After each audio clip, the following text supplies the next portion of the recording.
Hello मेरे प्यारे बच्चों, नमस्कार, जय हिंद। आई होप आप बहुत अच्छे होंगे।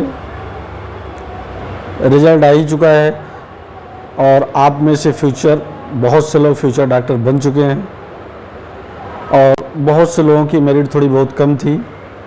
अगर मेरिट कम है तो भी आपको एक मैं अपडेट देना चाहता हूं कि आपको इस बार जो भी कोर्स या जो भी मेडिकल कॉलेज मिले आप उन्हें ज़रूर ज्वाइन कर लीजिएगा।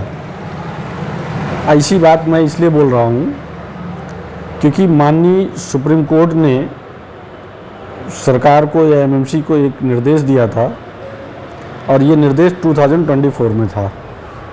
उस निर्देश में ये कहा गया था कि जो सीटें वैकेंट हो जाती हैं उस सीट को आप ख़राब ना होने जाने दें या वेस्ट न होने दें। तो उसके अनुपालन के क्रम में जो स्टेट बॉडी ऑफ काउंसलिंग है या ऑल इंडिया जो काउंसलिंग की बॉडी है, उन लोगों ने एक क्राइटेरिया तय किया कि हम लोगों को मोर देन 90% ये चांस है 2026 में अपर एज लिमिट को और नंबर ऑफ अटेम्प्ट को, इस क्राइटेरिया को वो लागू करेंगे ही करेंगे। अपर एज लिमिट क्या है?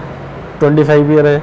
तो जो बच्चे या जिस बच्चे की एज 25 ईयर से ज़्यादा है वो बच्चे एग्ज़ाम हो सकता है कि न दे पाएँ। एग्ज़ाम वही बच्चा देगा जिसकी एज 25 ईयर से कम होगी। और दूसरी चीज़ें कि जो नंबर ऑफ अटेम्प्ट हैं, हो सकता है कि 3 अटेम्प्ट लग जाए। तो मैं आपको ये बताना चाह रहा था कि अभी जो आपके पास जिसके लिए भी आप एलिजिबल हैं, चाहे आप एमबीबीएस कोर्स के लिए हैं या बीएमएस कोर्स के लिए है या किसी भी कोर्स के लिए है, अगर आप ये एलिजिबल हैं तो उस कोर्स में आप एडमिशन ले लीजिए।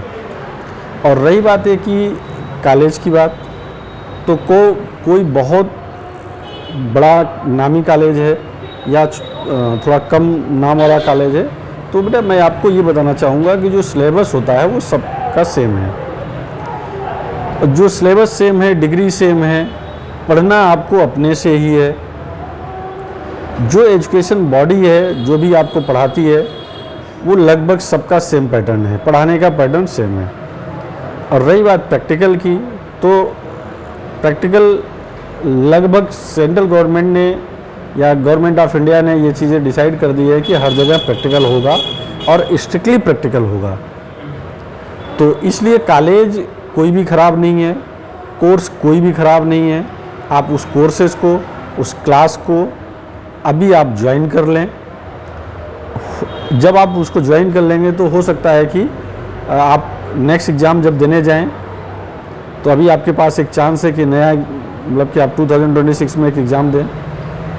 ये भी हो सकता है कि जो अपर एज लिमिट है अभी न लागू करें, बट धीरे धीरे उस चीज़ों को वो लोग लागू करते जा रहे हैं। तो मेरा अपना मानना है कि 2026 में ये अप्लाई कर सकते हैं या इस क्राइटेरिया को ये लोग लगा सकते हैं। ठीक है। दूसरी आपको ये बताना था कि अगर आप एक बार आपको कॉलेज अलॉट हो जाता है तो एक ही चांस आपके पास है कि आप उस कॉलेज को चेंज कर सकते हैं। अगर कॉलेज को चेंज करने का मतलब कई बार आप कॉलेज चेंज करेंगे तो एनटीए आपको नीट में बैठने से डिबार कर सकती है, या आप कह सकते हैं कि चीज़ें गड़बड़ हो सकती हैं, काफ़ी कुछ गड़बड़ हो सकती हैं। तो मुझे उम्मीद है कि आपको ये इन्फॉर्मेशन अच्छी लगेगी और अच्छी लगे तो उन पेरेंट को शेयर कर दीजिएगा जिनके बच्चे लगभग 25 ईयर एज के करीब हैं, उस एज के आसपास में हैं, तो उनको शेयर ज़रूर कर दीजिएगा। और जब आप उनको शेयर करेंगे तो वो चीज़ें लोगों तक पहुँचेगी, जागरूक होना है। Thank you very much.